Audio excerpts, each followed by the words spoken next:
আল্লাহও চায় আপনি আপনারা ছোট করেন। আল্লাহর এটা দেখতে বড্ড ভালো লাগে যে আমার বান্দা ছোট হয়ে থাকতে চায়।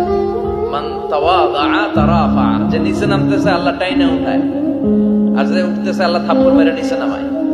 কথা কন। মুসা আলাইহিস সালাম, সহিহ বুখারীর বর্ণনা, বনি ইসরাইলের লোকদের মাঝে ওয়াজ করতেছিলেন, এরকম নসিহত করছিলেন।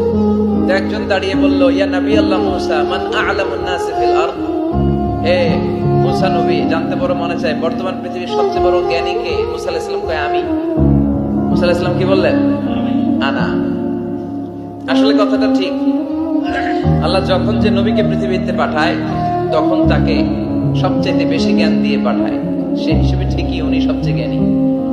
কিন্তু উনি এইভাবে নিজেকে সবচেয়ে বড় জ্ঞানী বলে দিবে, এটা আল্লাহর পছন্দ হয় না। আল্লাহ চেয়েছিলেন মুসা আলাইহিস সালাম যেন বলে আল্লাহু আ'লাম, আল্লাহই জ্ঞানী। সুবহানাল্লাহ কইবেন না? কিন্তু তা না করে উনি কি করলেন? যখন বলল সবচেয়ে বড় জ্ঞানী কে, উনি হুট করে কি বলে ফেললেন? আনা, আমি। আল্লাহ এটা পছন্দ করেনি। আল্লাহ ডেকে বললেন, মুসা, ইউ আর অ্যাবসলিউটলি রং, তুমি ভুল করেছো, তুমি সবচেয়ে জ্ঞানী নও, তোমার চেয়ে বড় জ্ঞানী আছে।